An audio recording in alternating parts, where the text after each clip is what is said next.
Alors bonjour Jessie, merci beaucoup de me recevoir ici à Verdun, dans les bureaux de Slam Disc, ton label. Merci à toi, merci, c'est gentil, je suis content d'être là. Merci beaucoup, mais je suis contente que tu sois là aussi, surtout que moi je suis dans ta maison de disque, c'est agréable que tu sois là pour... Oui, puis je suis content aussi de parler à tes auditeurs. Ah ben merci beaucoup, c'est un beau privilège vraiment, je suis contente de pouvoir partager cette grande expérience-là qui a commencé d'ailleurs à Shawinigan. Oui. Avec Guerrilla Poubelle, Crash Ton Rock et Noé Talbot. Exactement. Ce qui nous amène aujourd'hui à parler de comment j'en suis arrivé depuis mon tout jeune âge jusqu'à Slam Disc, Guerrilla Poubelle à Shawinigan. Ouais, et voilà. On peut faire le tour. Bon ben, on est parti. Que vous marchiez pieds nus sur la braise ou que vos chaussures soient dorées, bonsoir, ici votre animatrice, Brenda Barry. Je vous souhaite la bienvenue à l'émission Les Souliers Usés, qui reçoit en entrevue chaque semaine des gens qui ont à cœur de vous raconter l'histoire de leur vie. Mes souliers ont beaucoup voyagé, ils m'ont porté de l'école à la guerre, j'ai traversé sur mes souliers ferrés le monde et sa misère. Yes, bonjour Jessie Fox, Fuchs. Tout est disponible, tout est acceptable. Tout est acceptable. Ouais. Parle-moi de tes origines, d'où tu viens, ta famille, dans quelle éducation tu as vécu. Donc Jessie Fuchs, c'est un nom allemand parce que ma famille, du côté de mon père, ma grand-mère, sont du coin de l'Alsace. L'Alsace, c'est un coin qui a appartenu un peu à la France et à l'Allemagne, puis qui ont eu une certaine culture différente du reste, comme le Québec. Le Québec fait partie, mettons, de l'Amérique du Nord avec des Canadiens et des Américains. Là-bas, les Alsaciens sont à moitié allemands, à moitié français. Ils ont été comme d'un bord puis de l'autre. Ils ont une culture bien à eux. Mon père est parti quand il était tout jeune. Il est ici au Québec. Il est marié une Québécoise, ma mère. Puis de là, mon nom Jessie Fuchs, mais j'ai pas d'accent. Je connais pas l'allemand, tout ça. Mais j'ai quand même, je crois, hérité d'une culture mixte de ma mère québécoise. Mon père qui était... alsacien français, là, tu sais, là, puis ça a donné un beau mix pour commencer. Moi, j'ai 35 ans. Fait que dans le fond, je suis né en 79, puis mon père m'a eu, et ça c'est une bonne histoire, il avait 47 ans. Oh! Fait que dans le fond, aujourd'hui, si mon père était en vie, il aurait 82 à peu près. Oh. Fait que dans le fond, je suis aussi, j'ai parents mix. Donc, ce qui a précédé finalement le fait que je suis ici, c'est que je suis vraiment né d'une mère québécoise et d'un père français, alsacien, allemand. Ces racines-là ici, en plus, c'est que mes parents avaient comme 15 ans de différence ensemble. Mon père était quand même vieux, fait que s'il me vu à 47, il y avait à peu près 80 quelques aujourd'hui. Puis ça, je pense aussi que ça a peut-être influencé ce que je suis devenu. Ces relations qu'avec moi, c'est pas tant des relations de sport père-fils, mais au niveau culture, par contre, on pouvait s'entendre, tu sais. Ok, est-ce qu'il était musicien, ton père? Non, pas tant que ça. Ok, donc la musique est quelque chose que tu vas me raconter un petit peu plus tard, comment c'est venu dans ta vie. C'est ça. Ok. Puis là, tu disais que tu avais une belle histoire là, par rapport à... Ben c'est ça, c'est que le fait que mon père soit venu ici, jeune, qui a eu quand même plusieurs aventures dans sa vie, puis que finalement il a décidé à 47 ans, en fait à 40 ans qu'il a eu ma soeur, moi 47, moi j'ai trouvé ça quand même inspirant. Tu sais, c'était pas tant un modèle conventionnel. Mon père était enfant unique, puis dans le fond, si tu recules, il est né en 1933, normalement à cette époque-là, les gens avaient plusieurs enfants. C'est des familles de 7, 8, 9 enfants. Lui, il était comme enfant unique, puis en plus, il a comme très jeune, il a déménagé au Canada, il a voyagé, puis il est parti, puis il est allé au Canada, puis il a amené sa mère, tout ça. Fait que c'est quand même un modèle qui est pas très conventionnel, pas très... puis je pense que, tu sais, je pense que pour moi, ça devient donc un modèle, tu sais. Ça a été tes racines. Ben, c'est ça, c'est quand même intéressant de voir que t'as pas nécessairement besoin de suivre un modèle, tu sais, qui est établi, là. Ok. Ouais. Et là, la musique, je veux dire, ton enfance ou ton adolescence, est-ce qu'il y a eu des grandes dramatiques qui ont forgé... Pas de grandes dramatiques. Non? J'ai probablement reçu tout le côté artistique un peu qu'il pouvait y avoir dans la famille. Tu voyais que jeune, j'étais comme un peu intéressé par l'imaginaire, ces affaires-là. Ma mère, elle pouvait me laisser dans ma chambre, puis je me contais des histoires, puis il n'y avait pas de problème, tu sais, là. Fait que, probablement qu'elle a tout de suite senti que j'allais peut-être pas nécessairement être un physicien. Mais par contre, elle a vu que j'avais l'imaginaire fertile. J'étais un gars qui aimait m'amuser, j'étais relax, tu sais. J'étais vraiment pas un gars qui faisait le trouble. Fait qu'à partir de très jeune quand même, ma sœur a fait des cours de piano, ça m'a intéressé, je l'ai essayé. Mais tu as vu là que j'avais l'oreille. Ma sœur avait peut-être moins l'oreille, mais moi j'avais vraiment l'oreille développée. Fait que là, moi-même, tu sais, sans trop demander à mes parents, tu voyais que j'essayais de développer ça. Ça m'intéressait. Ok. Ouais. Ce qui fait que rendu finalement à 11 ans, j'étais vraiment intéressé par m'acheter une guitare, tu sais. OK. Puis je connaissais quelqu'un qui avait une guitare, fait que je me suis dit, tiens, tu sais, je pourrais acheter sa guitare et jouer plus avec, tu sais. Puis j'ai réussi, j'ai trouvé une façon de m'acheter sa guitare, c'est une guitare électrique. Je crois que j'avais une guitare classique ou acoustique, mais je m'en savais pas beaucoup. Puis je te dirais que c'est ma soeur qui écoutait Enter Sandman à l'époque, là, c'était en 91, là, que genre, qui m'a allumé un peu à la musique plus rock, là, tu sais, puis c'est ça, j'ai osé m'acheter une guitare, puis à improviser un peu là-dessus. Et c'est un mix de tout ça entre 11 et 12 ans qui fait que je me suis retrouvé à rencontrer un ami qui s'appelle Sylvain, qu'on se voyait une fois de temps en temps quand même, puis qui me dit, je dis, attends, on peut-tu te voir, qu'est-ce que tu fais aujourd'hui, on fait quoi, puis j'ai 12 ans, quand même, puis il me dit, ben je suis avec des amis, on s'est parti un band. Oh! Fait que là, je dis, ça fait parti un band, c'est donc bien cool, oui, donc, tu peux venir là, nous rejoindre, on est là, on est dans le cadre, puis on parle du band. J'étais super impressionné que les gars avaient un band, tu sais. À 12 ans? Ouais, fait que là, je m'en vais les voir, je vois mon ami Sylvain qui me présente ses deux amis que lui avait de secondaire 1, finalement, tu sais, secondaire 1. Ah oui? Puis je te présente Dan et Nick, puis on a un band, fait que Dan c'est le drummer, Nick c'est le guitariste, puis moi je suis le guitariste, je suis comme, shit, moi je joue de la guitare, ça marche pas, ça. Puis j'ai fait, qu'est-ce qui vous manque dans votre band? Il a dit, on a besoin d'un bassiste. Oh! Là j'ai fait comme, ok, puis genre, l'histoire c'est un peu, moi qui fais comme, hey, moi je vais être dans votre band, vous allez voir, je vais m'organiser pour que ça marche. On est pas mal là, à l'été 92, dans le fond, j'ai 12 ans. Puis je dis à mon père, j'aimerais ça avoir une bass. Pourquoi? Sylvain, il y a un band, il manque un bassiste. Puis mon père, c'est quoi une bass? J'ai dit, je le sais pas, mais j'en veux une. OK. Je sais pas c'est quoi l'instrument, mais c'est ça que ça me prend. Je vais être dans le band. OK, c'est cute, c'est cute. Puis, donc c'est ça, Dan et Nick ont 13, Sylvain a 12, moi j'ai 12. Okay. Puis là, vraiment, là, on parle de moi qui les rencontre, là, tu sais, à Saint-Jean-Baptiste. Puis que j'arrive avec une bass, tu sais, que j'ai été acheté avec mon père, avec un petit ampli, puis je fais, c'est moi votre bassiste. C'est réglé. Je me suis imposé comme la position de, j'ai une bass, c'est moi votre bassiste. Les gars, ils ont fait, alright, on a un bassiste, tu sais, non? C'est pas nécessairement le gars qui est important, mais au moins on a un bassiste. OK.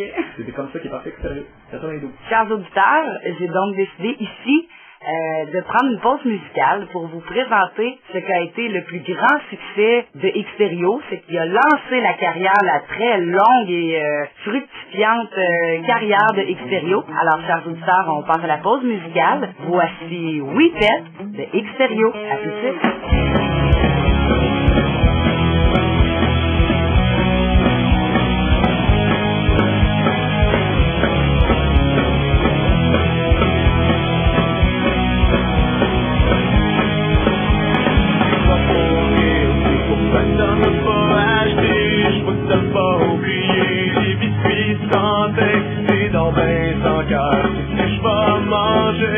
Pendant que je regarde Marc Laroche à la télé, je suis donc plus capable de ton côté granola. J'en veux plus du Brio pour déjeuner.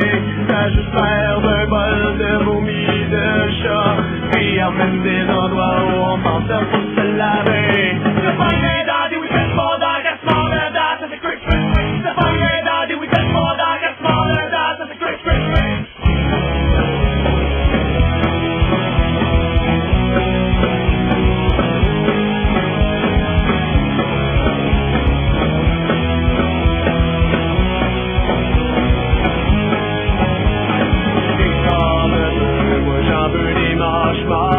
Avec du chocolat puis de la gelée de space. Au cœur de cigarette, j'en ferai bien une crise. Puis tant qu'elle était soufflée, en chaud, je me souviens d'une amie qui salissait tout le temps.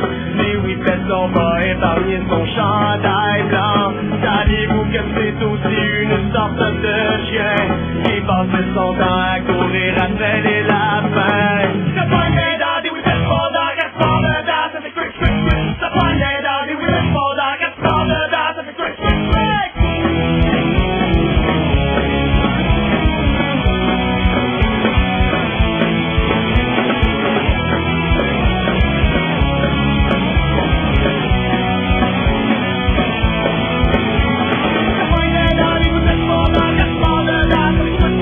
The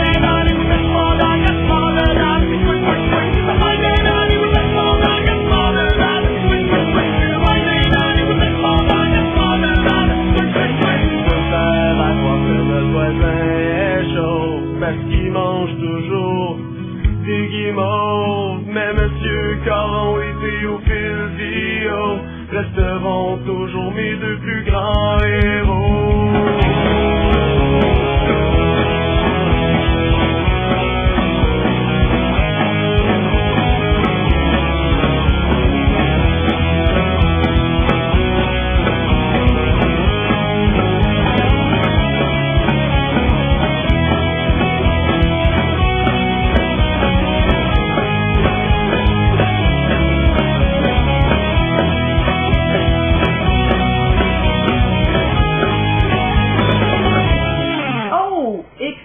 À 12 ans, 13 ans, c'est là que ça démarre. Comme ça, ces 4 gars-là. OK. Puis Dan, le drummer, et moi, on est toujours restés dans Extérieur jusqu'à la séparation de fin 2011. Ça a duré 18 ans. Wow! Ouais. OK. Puis au début, dans l'écriture, est-ce que c'était tous les gars qui mettaient un peu le grain de sel à l'écriture ou ça c'est qui a pris le lead de l'écriture? Au début, je pense que personne pouvait prétendre être capable de faire de l'écriture, mais je te dirais que moi, rapidement, c'est quelque chose qui m'intéressait, d'improviser. Les autres aimaient improviser aussi. On aimait beaucoup essayer d'apprendre les chansons des autres. Évidemment, c'est l'époque où Nirvana avait sorti Nevermind. Guns N' Roses avait sorti les 2 albums Use Your Illusions. Metallica, l'album noir.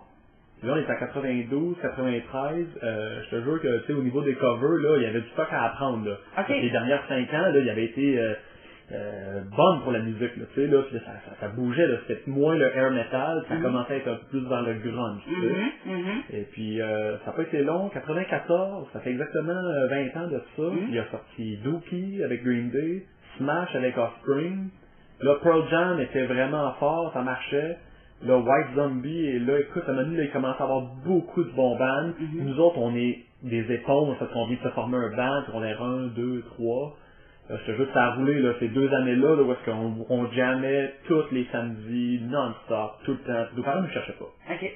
Pas de mauvais coups, juste tout le temps en train de faire de la musique. OK. Fait que déjà 14 ans, tu sais, je peux te dire que on était en train de taper notre premier démo avec un enregistreur cassette.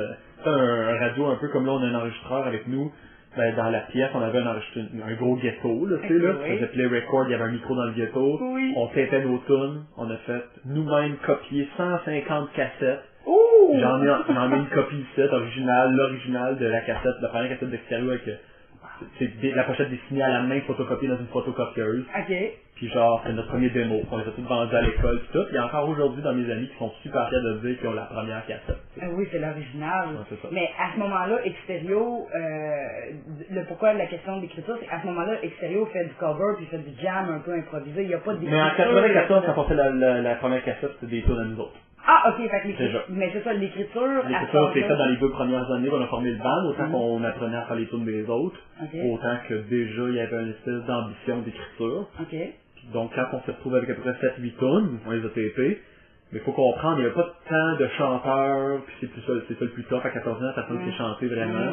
Fait que tout le monde chantait un peu, puis on avait un ami qui était venu chanter 2-3 tunes qui n'était pas vraiment dans le band. Fait qu'on avait comme fait un démo sans avoir officiellement un chanteur.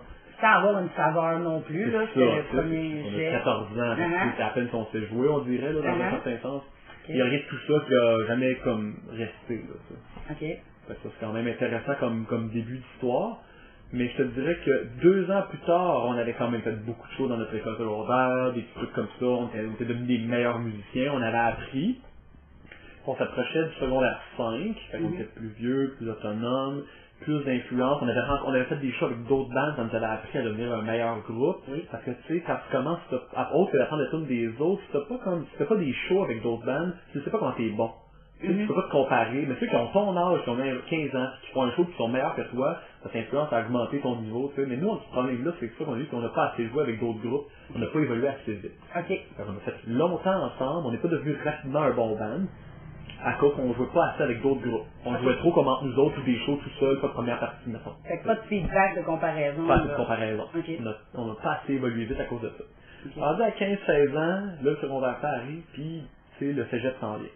Là, ce qui se passe à ce moment-là, c'est séparation avec les écoles, plus l'âge, les types de musique, ces trucs-là, l'intérêt pour la musique, la composition. Là, là tu vois qu'il y a déjà un premier écart. OK. Ben là, faut comprendre que déjà, Sylvain qui avait parti de bande avec nous autres, était plus avec nous autres depuis un certain temps quand même. OK. Fait qu'on avait déjà un ami qui avait remplacé. Fait que, il y avait déjà eu des changements de membres. Tu sais, ça, c'était comme pas très stable. Le groupe existait, mais il n'y a eu rien de sérieux autre que quelque chose. Puis là, à 17 ans, on a décidé de mettre un terme au groupe comme dans la forme qu'il y avait, à cause qu'il y avait trop de cégep, trop d'écoles, trop de ci, trop de ça. C'est comme, tu sais, on n'avait pas beaucoup avancé. On était tous intéressés à faire de la musique encore, mais pas dans cette forme-là. OK. Fait qu'on décide d'arrêter extérieur comme c'est. Puis moi, rapidement, j'ai 16 ans, puis l'industrie m'intrigue, tu sais. OK. Puis là, j'arrive au cégep, puis je me dis, moi, je vais m'inscrire comme auteur-compositeur à la SOCAN. Oh! Puis je commence à étudier c'est quoi les structures d'industrie, puis comment ça marche. Puis j'ai 16 ans. Tu sais. Oh, wow, OK. Puis les autres sont pas là. Les autres sont plus comme va me trouver un band, on va jouer de la musique, on va changer de style de musique. Ah, tu sais, toi, tu sais, c'est quasiment même bientôt le new metal qui s'en vient, là, tu sais, des affaires comme ça, fin 90. Fait que dans le fond, les genres musicaux que t'écoutes changent un peu, le grunge était assez fini, tu sais. Fait que moi, au cégep, je me trouve un nouveau band, je suis à la radio étudiante, je commence à booker des shows. OK. Là, j'ai pas encore l'âge de faire des shows de 18 ans et plus, mais quand même, on book des shows. Fait que j'ai rapidement rendu à 18 ans, j'avais déjà eu 2-3 groupes, 2-3 expériences de band. J'avais joué dans des bars quand on pouvait pas, mettons, mais j'avais composé beaucoup de chansons. OK. J'étais intéressé à l'industrie. Déjà, à 18 ans, j'inscrivais pour la première fois mon entreprise au registraire des entreprises. Oh, wow, OK. J'étais comme persuadé que moi, j'allais vouloir faire de la business dans l'industrie de la musique, j'avais 18. OK. J'avais quand même des contacts encore un peu avec les gars, mais j'étais beaucoup plus en ville, finalement, avec d'autres groupes et tout ça. Sauf que, en 2000, le cégep se termine, moi, je commence à travailler sérieusement. J'ai étudié pour être monteur vidéo, tu sais, puis pour faire de la télévision, puis du cinéma, des trucs comme ça. Puis le cégep, 3 ans de cégep, 3 ans de show. Puis là, les gars d'Extérieur, membres originaux, on fait, hey, ça serait, là, il me semble qu'on aurait le talent pour être prêt à faire vraiment ce groupe-là. OK. Fait qu'on a recommencé à se voir, puis là, ça c'est on dirait que ça c'est le vrai départ, pour le vrai sérieux. Je reviens avec des connaissances, puis eux autres aussi ont eu des groupes, et tout ça. Et là, on recommence à jouer ensemble, puis clairement, tu vois un changement. On a 19, 20, 21. OK. Là, il y a un changement dans l'attitude, dans la façon de jouer, le professionnalisme. Vous avez tous mûri et cet effet d'avoir mûri au niveau professionnel, Ouais. social, Ouais. connaissance, Ouais. interaction avec d'autres bands aussi, vous apporte une hyper force qui fait que là, vous revenez et là, ça Mais démarre. tu vois que ça cristallise bien plus les projets. C'est pas Ouais. mal moins tête en l'air. Fait qu'on se donne beaucoup plus de sérieux, le nombre de fois qu'il faut pratiquer. Puis notre matériel avec lequel on joue, il y a plus de qualité. On sait comment accorder nos guitares, puis les faire tuner. On sait plus contrôler nos voix, etc. Écriture d'un premier démo de 4-5 chansons. On force pas encore à faire des shows dans les bars parce qu'on a tous 18 ans, puis on est tous corrects. On a 20, 21. Fait qu'on est correct là. Puis là, tu vois que l'expérience, ça va bien. On était bouillant, il manquait juste ça. OK. Puis fait qu'en 2-3 ans, finalement, on a stabilisé le groupe en trouvant un bon chanteur. OK. Puis moi, je suis arrivé avec comme les chansons, là, tu sais, puis on a travaillé les chansons ensemble. Puis on a fait 2-3 démos qui sont devenues finalement une espèce de pré-prod à un album complet, on dirait. OK. Et dans ces démos-là, on a gardé ce qui était bon. Puis là, on est allé consulter, on n'a pas consulté, on a trouvé finalement des soundmen qui faisaient actuellement ce son-là qu'on aimerait avoir. OK. On les a appelés, ils ont accepté de travailler avec nous autres, puis là, c'est devenu fou. Parce que là, on travaille avec du monde professionnel, on avait du budget, moi j'avais un bon travail qui me permettait de payer pour ça. Fait que tu vois, déjà, en partant, comme c'était la prémisse d'un label, là, tu sais, c'était faire la business autour de faire un premier album, sans jamais prétendre que j'étais une étiquette de disque ou rien, tu sais. J'avais une entreprise avec un numéro sérieux, puis une comptabilité approximative, mais quand même, mais c'était pas un label, tu sais. C'était plus faire du booking, des choses comme ça. OK. Sauf que le premier album, on l'a préparé toute l'année 2002 pour le sortir en 2013. OK. Mais quand j'ai voulu le sortir en 2013, moi, je me suis rendu compte que je pouvais avoir accès à des subventions. Oui. Pour ça, Oui. il fallait que mon entreprise soit sérieuse, ça fonctionne. Oui. J'ai stabilisé mon entreprise comme étant officiellement un label. OK. Ça, c'est en septembre 2002. Puis le premier album d'Extérieur est sorti en mai 2003, OK. sous l'étiquette Slam Disc. OK. C'était la première sortie officielle de Slam Disc. OK. Cet album-là, c'était 13 chansons qu'on avait écrites ensemble dans les 2-3 années qui ont précédé. Ça s'appelle L'extérieur, vous êtes ici. Ça inclut la chanson We Pet. On sort l'album avec puis le premier extrait, c'est un cover qu'on avait fait de Léandre, la chanson Goodbye My Love. OK. On sort ça, puis il n'y a aucun résultat, aucune tout le monde s'en fout finalement. OK. Fait que de mai à octobre 2013, on sort un album zéro réaction. OK. Par contre, moi j'ai trouvé des subventions, puis j'ai trouvé un distributeur. On est comme officiellement distribué dans un certain sens. C'est vraiment quand même bien parti pour quelqu'un qui a zéro expérience, tu sais. Mais c'est quand même un album que tu fais imprimer 1000 copies, tu te dis, on va être chanceux si on les passe toutes. OK. OK. Sauf que moi, j'ai un bon travail comme monteur vidéo, je travaille pour le Canadien de Montréal à 35$ puis j'ai pas de dépenses. OK. Fait que tout mon argent, je l'avais dans le band et dans le label. OK. Qu'est-ce que je fais? Mais là, tu dis travailler pour le Canadien de Montréal. Moi, je travaille comme monteur vidéo. Comme monteur vidéo C'est pour... ça, pour le Canadien de Montréal, pour le Centre Bell. Ah, OK. Fait que dans le fond, moi, au Centre Bell, je suis depuis plusieurs années, mettons, depuis 99-2000, je suis monteur vidéo. Fait que j'ai étudié là-dedans. La musique, c'est le passe-temps. OK. Fait que être monteur vidéo pendant 4-5 ans, ça donne une certaine expérience. Le Canadien de Montréal avait besoin d'un monteur. Ils m'ont engagé moi parce que j'étais méga rapide, allumé. OK. Puis, en 2003, ce travail-là me permet de faire moitié musique, moitié travail. Avec tout le réseau de contacts et de références qui Oui, vient avec. ça un peut petit peu, aider, mais ça pas aide, tant. Mais tu voyais que mauvais. j'étais quelqu'un qui était quand même organisé. Mhm. Puis là, on sort notre album en mai, pas de réaction. Mais je prends tout l'argent que j'ai, OK. puis il me reste genre 10 000 $. Je le prends, je dis au gars, on va faire un vrai clip. Puis à l'époque, les caméras numériques n'existent pas. Non. Fait qu'on est obligé de faire un clip en pellicule. OK. Puis la pellicule, à l'époque, c'est les seuls clips qui pouvaient passer à la télévision, tout ça, il fallait que ça soit fait en pellicule. OK. Fait que j'ai réussi à trouver une équipe de tournage, de l'équipement. Puis là, je m'en vais voir les gars des Chicken Swell qu'on admirait beaucoup, Oui. comme oui, humoristes. oui, oui. On leur dit, nous on a une chanson drôle qui s'appelle Repeat. On a une idée de clip. Est-ce que vous voulez être réalisateur du clip? Oh. Francis des Chicken Swell qui a accepté, suite à ma rencontre, de travailler avec nous autres. J'ai sorti 10 000 $, puis j'ai payé pour la production d'un vidéoclip qu'on a nous-mêmes produit dans le fond, mais on a comme engagé les personnes, et c'était nous autres les producteurs du clip. On a fait le clip, on a sorti le clip finalement on l'a tourné au mois d'octobre, tu sais, puis on l'a sorti le 1er décembre. OK. Puis le 1er décembre, on l'a envoyé à Musique Plus, et Musique Plus l'a rentré. Le lendemain, il était numéro 1 au top 5 à Musique Plus, puis il est resté là 12 semaines. Oh! OK.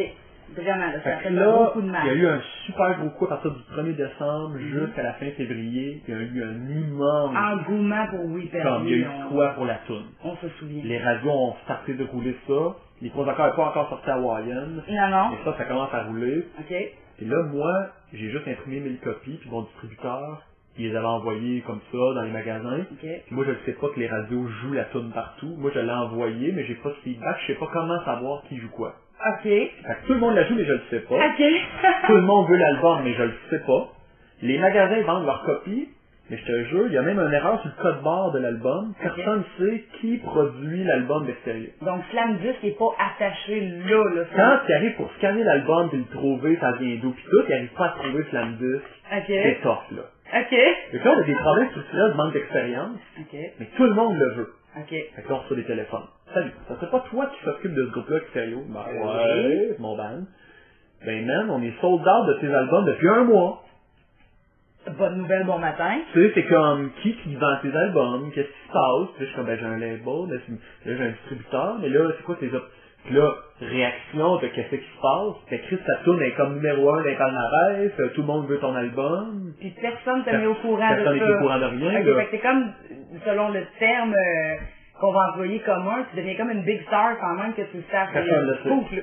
Il y a tout le monde qui nous appelle, hey, voulez-vous faire un show? Ouais, puis là, combien vous chargez? Je sais pas, 100 piastres. Là, ils sont comme 100 piastres! Wow, man! C'est en signe d'eau! Là, tu sais, comme ils nous bookent tous des shows à 100 piastres. Nous autres, on est contents. Mais ils nous mettent tous en première partie des bandes qui ont besoin de quelqu'un qui amène du monde, qu'on s'en rend pas compte. Fait qu'on remplit les salles pour les autres. OK. Mais c'est les autres qui pognent le cash, puis on n'a pas l'expérience là, pour contrôler ça. Non, non. On vend de la merch nous autres, genre, pis tu sais, on fait comme ça roule, tu sais. Fait que là, ça c'est tout le mois de décembre jusqu'au mois de février, tu sais. Puis là, le distributeur réalise, tu sais, il dit, hey, là, faut que t'imprimes des disques, il n'y en a plus, là. Et puis ça se veut, là. Là, je suis comme, ben là, moi, il faut que je sorte l'argent pour imprimer d'autres disques, puis j'imprime des disques. Je leur envoie la batch, une semaine après, il dit, ouais, mais là, c'est parce que t'en as pas imprimé assez, il y en a plus déjà. Oh. Ton 1000 que tu nous donner était déjà backorder. Fait que là, je dis, ok, je vais en faire imprimer 2000. Je leur envoie, une semaine après, il me dit, non, mais il y en a plus, là, on est backorder, là. Le Québec vous veut au complet. Là, on a sorti 4000 copies en un mois, là, tu sais. Puis là, on est comme, ah, fuck. Tu sais, genre, comme là, on a perdu le contrôle, tu sais. Puis juste pour faire un calcul réel, là, ça donne plus que 100 CD vendus par jour en un mois. Ouais, c'est ça, parce que là, il y énorme. avait comme une espèce de backorder, tout le monde attendait que l'album arrive, fait que quand les albums sont arrivés, les ventes étaient faites, tu sais, là. Mais 100 par jour au Québec, ça, c'est Ben, énorme. oui, mais surtout pour un band rock francophone, là, ça passe, ces bandes-là, ils jouent pas à la radio ni à la télé à cette époque-là, là. Hawaii n'est pas sorti encore, les Captain Revolt n'ont pas sorti encore, Mon Oncle Serge encore, tout c'est comme la prémisse de ça. Sauf que dès janvier, février, là, Hawaiian sort, Mon Oncle Serge sort, Captain Revolt sort. Là, nous autres, on est là. Il y a des bandes comme genre, je sais pas moi, 400 lapins qui sortent. Là, c'est comme, il y a plein de bandes rock francophones. Plusieurs, un peu dans le genre humoristique. Ouais, absurde, parce que... Un peu dans l'absurde. Oui. On va faire il sort la tourne avec les patates avec Anonymous, tu sais. Oui. Là, tout d'un coup, là, on fait partie d'une mode. Le timing, c'est incroyable. L'affaire qu'on pouvait pas prévoir. C'est impossible. C'est pas correct, on va faire de la musique humoristique, ça pogne, là. On avait écrit une tune qui s'appelait We Fest. Ouais. Puis là, c'est comme le timing était trop parfait. Fait que là, ceux qui avaient réussi à trouver l'album, ils avaient tous dit, votre meilleure chanson, c'est pas We Fest, c'est Bonhomme Sapeur. OK. Fait qu'on sort 10 000 $, on fait un clip pour Bonhomme Sapeur encore avec Francis, et on a battu des records de rotation de Bonhomme Sapeur à Musique Plus qui sont encore imbattus aujourd'hui. Oh! Félicitations. Genre 800 rotations, là. OK. Je pense que le seul qui est à peu près au même niveau que nous autres, c'est la chanson Delaware Chuck des Delaware Chuck qui ont aussi à peu près 800 rotations. Oh, OK. Mais, mettons, historiquement, là, Green Day a pas 800 rotations dans son histoire à Musique Plus, là. C'est ce que je veux dire. OK. Même avec l'époque, là. Même Bon Jovi, mettons. OK. On a battu des records avec Bonhomme Sapeur de rotation. On jouait 8-9 fois par jour. Oui, chers auditeurs, donc nous allons maintenant passer à notre deuxième pause musicale. Lors de mon passage chez Slam Disc Music, j'ai eu la chance de rencontrer Julien, le chanteur de Olinéa. Olinéa qui est un groupe sous la bannière Slam Disc Music. Julien a été d'une très très grande générosité. Ce fut pour moi une rencontre très émotive. Je vais vous présenter la chanson Conquête obsolète qui a une raison très particulière dans ma vie. J'affectionne vraiment cette chanson-là. C'est une divinité musicale. Alors, je vous présente un petit extrait d'entrevue que j'ai réalisé avec Julien de Olinéa et suivra leur chanson Conquête obsolète. À tout de suite. Oui, alors, voilà, je suis en compagnie de Olinéa avec le chanteur, avec Julien. Bonjour, Julien. Salut! Un autre membre signé de Slam Disc Music. Ouais. Vous autres, ça fait quand même un bout de temps que ça run au Linéa, depuis 2007, le premier album. Ouais, premier album en français, mais le groupe existe depuis environ 15 ans. OK, oui. Je dirais.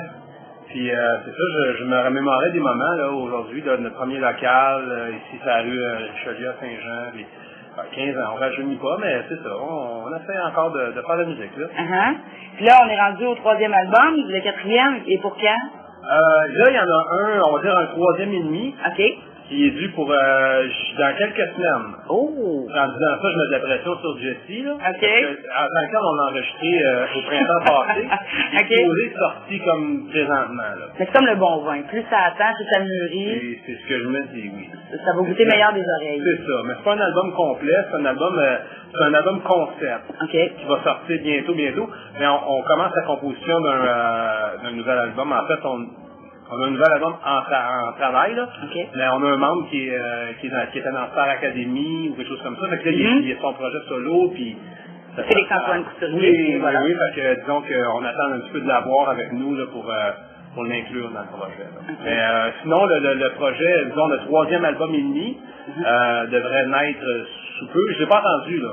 OK. Il paraîtrait que c'est très bon. Il paraîtrait que c'est très bon. Ouais. J'aurais doute à dire que ce serait pas bon vu les trois autres d'avant, ça va sûrement être très bon. C'est gentil, mais c'est une démarche différente parce que c'est un album en vinyle. En fait, l'album est en vinyle, mais tout le concept est analogue. C'est-à-dire qu'il a fallu qu'on joue la musique pour vrai. OK. Il a fallu qu'on la pratique pour vrai. Il a fallu qu'on l'enregistre, puis ça a été enregistré sur de la bobine. Ça a été tout de suite transféré sur du vinyle. Donc, aucun support numérique. Puis moi qui est habitué d'entendre mes chansons, de les réécouter jusqu'à temps que je sois très satisfait, là. Je suis sorti du studio à Québec, on a enregistré ça à Québec, puis je n'ai jamais entendu ces chansons-là, puis je m'en souviens même plus des chansons. OK. Puis on les a pas repratiquées non plus. Mais ça, nous, on pratique pas. On n'a pas de vie de band. OK. Ça, c'est plus ou moins surprenant, mais disons, c'est ça. J'ai hâte d'entendre ce que ça va donner. J'ai hâte d'écouter le vinyle en tant que tel. OK, mais là, si vous n'avez pas de band, de pratique de band, vous faites quoi pour être au Linéa, alors? Ben, habituellement, je compose tout ça avec une petite machine. OK. Puis ensuite, on rentre en studio, tout ça, puis on pratique pour des spectacles. OK. Mais là, j'ai décidé, parce que je suis comme un espèce de dictateur qui contrôle tout, là. OK. Mais c'est pas vrai. Non. Un petit peu en même temps. Oh, oui. Mais j'ai décidé que là, le prochain album, là, en fait, depuis cette démarche-là pour le vinyle, où on n'a pas eu le choix de pratiquer, parce que on a tout joué en même temps. OK. Bass drum. Les gens savent peut-être pas ça là, à la maison, là, les amis, sauf que on enregistre ça morceau par morceau, tu sais. Fait que je suis arrivé avec des maquettes, puis tout le monde fait ses affaires, puis on met ça ensemble, puis ça donne un album. Ouais. Puis là, après ça, pour faire semblant qu'on est comme live, ben, on fait des espèces de bruits de plugage, de fils, qu'on rajoute, tu comprends? Ah, wow, faire comme si on était OK, 3, 4, puis là, on part, mais c'est pas vrai à la maison. Wow! Non. C'est tout morceau par morceau qu'on fait ça un album, puis après ça, tu colles ça ensemble, ça a l'air. Mais là, non. Fait que c'est ça, je ne sais pas si les gens vont vraiment remarquer la différence. Okay. Mais nous autres, on l'a remarqué beaucoup parce qu'on a travaillé comme 6 mois pour 4 chansons. OK. Ouais. Puis on était obligé de jouer vraiment ensemble, tout le monde. Tout l'équipe. Pour vrai. Fait que l'album va être un peu plus émotionnel, plus familier, plus... Puis ça a été des grosses tensions. Parce qu'il y a une télésérie qui sort de ça aussi. Ça va être une espèce de série télé de notre processus créatif. Wow! Ouais. Ferme. Je pense que ça va être une série ou un long métrage. Ça a l'air qu'ils ont 9 heures de tape, là, d'enregistrer. Ils nous ont suivis comme sur caméra de notre début à l'enregistrement. C'est sérieux? Oui. C'est un beau projet, ça? Oui. Ok, c'est quasiment une blague. Non, beaucoup d'humour. Je sais. Mais c'est vrai tout ça. Puis j'ai rien vu de tout ça. Fait que j'en parle un petit peu comme... on a fait ça le printemps passé, là. Fait que je suis un petit peu comme... décalé de ouais, c'est ça. Moi-même, je me souviens pas trop de ce qu'on a fait. OK. Mais on a essayé, disons, de composer en groupe, essayer d'être plus dans la démarche normale, là, comme les gens d'Octoplot qui font. Tout ça, tu sais, les vrais groupes font ça. Mais on s'est dit, on va faire ça, nous, puis ça a été souffrant. Ça a été souffrant. Ouais. Mais le résultat, j'imagine, va être Je guérissant. sais pas. Ben oui et non, parce que c'est sûr que les gens sont habitués d'entendre des trucs qui sont processés. On a beaucoup d'outils maintenant, aujourd'hui, qui rendent la musique Plus peaufiné. ben, plus peaufiné, oui, tu sais. Puis les gens sont habitués d'entendre ça comme ça. On a beau dire, non, moi j'aime ça les trucs garage, qui rock, mais non, il y a pas grand-chose qui sort d'aujourd'hui qui est pas travaillé, peaufiné. Là, nous, c'est vraiment, on enregistre dans un studio qui enregistre avec des trucs des années 60, 70, bobines, ruban et vinyle. Le son va être très particulier. Très, très particulier, puis si on se trompe sur l'album, ça reste sur l'album. Et voilà. Fait que ça va La être belle erreur. Non, je risque de détester cet album-là. Bon. Je suis assez perfectionniste, là, puis je risque de ne pas aimer, mais j'espère que vous allez aimer, vous allez en acheter. Oui. Moi, j'en achèterai pas. T'en achèteras pas. Non, mais... Ils vont m'en donner un, je suis dans le groupe. Moi, il y a des babales, ça, je le souhaite. Moi, qui fasse ce cadeau-là de... Faut qu'il m'achète une table tournante aussi. Jessie, faut que tu m'achètes une table tournante, si tu m'entends. J'ai rien pour l'écouter. Au Linéa, au départ, ça a commencé où et comment? Ça a commencé ici, à 2 coins de rue, À Saint-Jean, ouais, on avait des groupes, on se remémorait ça tout à l'heure avec Sub, Marmotte aplatie, Capitaine Révolte et tout. Moi, j'ai grandi dans ces groupes-là, Saint-Jean, qui était plutôt anglophone à cette époque-là, puis il y avait une grosse scène locale à Saint-Jean, puis 14, 15, 16 ans, j'allais voir des shows à Saint-Jean, puis on se sentait déjà qu'on était comme reconnus pour produire des groupes, donc on s'essayait comme les autres, là, qu'on jouait de la guitare pour pogner avec les filles, etc. Puis j'imagine que, en fait, je trouve qu'on était peut-être dans les derniers groupes actifs du bon vieux local, c'est la rue Richelieu, là, puis il y avait des musiciens qui ont reformé d'autres groupes depuis, puis tout ça, mais donc on est resté actifs. Il y a eu un virage francophone à un moment donné qui s'est fait quand on a rencontré Jessie. En fait, Jessie, je le connais depuis quasiment une quinzaine d'années, depuis les débuts du groupe, en anglais au début, puis là, j'ai composé une chanson en français, Jessie a entendu ça, il a dit je serais intéressé à vous signer par un album en français, mais nous autres on voulait être big aux USA, tu sais, fait qu'on Ok. on dit non, mais là finalement on s'est dit que ça nous ouvrirait peut-être des portes sur des spectacles, des trucs plus locaux, puis on a arrêté où on a vieilli, où on a arrêté de se penser plus big que la planète, puis on a viré franco. Ça a été une super bonne décision parce que moi au début le gros défi c'était d'écrire en français, tu sais, je trouvais que mettons le rock c'était en anglais, puis le français c'était mettons Lara Fabian, c'est dans ma tête. Okay. Fabian. Ou ouais, c'est ça. Tu sais. Puis fait que j'étais pas très. Je trouvais que ça rockait pas, tu sais, le français. C'est les Beatles, c'est en anglais, puis Jacques Brel, c'est en français, puis c'était correct comme ça. C'est vraiment un extrême pour toi, puis ouais. Mais dans nos débuts en français, tu sais, il y a eu Carquois, il y a eu Malachute qui est sorti Trompe-l'œil, que ça a été Vulgaire Machin, tout ça. Fait que, on dirait qu'il y a comme eu une espèce de wow, ok, tu sais, il y a pas juste c'est pas juste ça peut être ma génération un petit peu qui s'identifie là-dedans. Puis l'écriture de texte à travers ça, j'ai trouvé ça difficile, mais j'ai pris goût à écrire des textes en français. Je pense que j'ai trouvé ma plume aussi, mon style d'écriture à travers les années. Puis je dirais que je me fais plus parler de mes textes que de ma musique là, aujourd'hui. Puis c'est une erreur de parcours, mais tant mieux. Tu sais. Olinéa, le mot Olinéa, ça représente quoi pour vous autres? Je ne sais pas trop ça. Je me fais souvent poser la question, puis je ne le sais plus. Vraiment, là, on a trouvé ça, on avait 18-19 ans, puis on s'en est ici à côté, puis on avait bien des idées spéciales, là, puis on brainstorming. Ouais, mais on voulait quelque chose en latin, mais on ne savait pas qu'on allait virer de français, d'anglais à français. On avait l'idée, je me souviens, là, c'est notre bassiste qui avait dit, ça prend quelque chose en latin. Puis, je sais pas pourquoi. On écoutait du Tool, là, tu sais, dans ce temps-là, puis c'était comme, c'était ésotérique un peu, tu sais. Le latin, ça devait être de quoi de... Mais finalement, ça nous a permis de garder le même nom, tu sais, de français anglais, parce que c'est du latin, ça veut dire ligne, tu sais. Puis O, ça veut dire O. O, ça veut dire rien. Fait que, le O, le rond, la ligne. Moi, quand j'entends Olinéa, ça me fait penser à... Je sais pas pourquoi, une marge de feuilles de cartable, on est dans la marge. Alinéa, Olinéa, ouais. Oui. Tu vois, c'est ça qui est le fun, c'est que, tu sais, les gens trouvent la signification plus que moi, puis c'est, oui. Je peux même faire un parallèle avec mes textes un petit peu aussi, c'est souvent comme ça. Les gens me disent, là-dedans, tu parles de tel truc, je fais comme, ouais, ça doit être ça. C'est ça pour toi, ça doit être ça qu'à part la chanson, parce que c'est souvent pas ça pantoute, mais bon, c'est le fun, ça laisse la place à l'interprétation.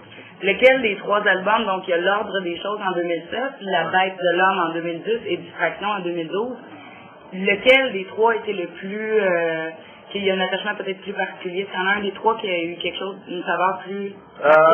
L'Ordre des choses, ça a été le premier en français, puis... je me souviens que ça a été, tu sais, on était comme bien énervés, là, tu sais, ça a sorti. D'ailleurs, on a fait ça dans mon sous-sol chez nous, mon ancienne maison, puis c'était comme, ça avait été tout un processus, c'était chez nous, puis la vaisselle shakeait dans les armoires, c'était comme, wow, c'était quelque chose, là. Puis quand on a sorti ça, c'était comme, on a eu un cartable de presse incroyable. On a sauté à batterie, non? Non. Donc on a eu un cartable de presse assez impressionnant pour tu sais. Puis la qualité de l'album sonore était so-so, tu sais.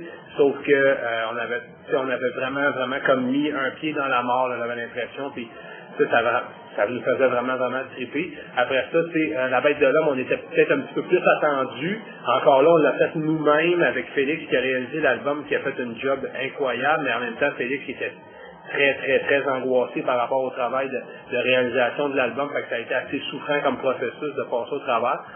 Puis Distraction, honnêtement, on est allé chez Jérôme Boisvert, on est arrivé avec mes démos que j'avais composées, on a tapé ça a pris 10 jours, ça a comme passé tout seul. Là.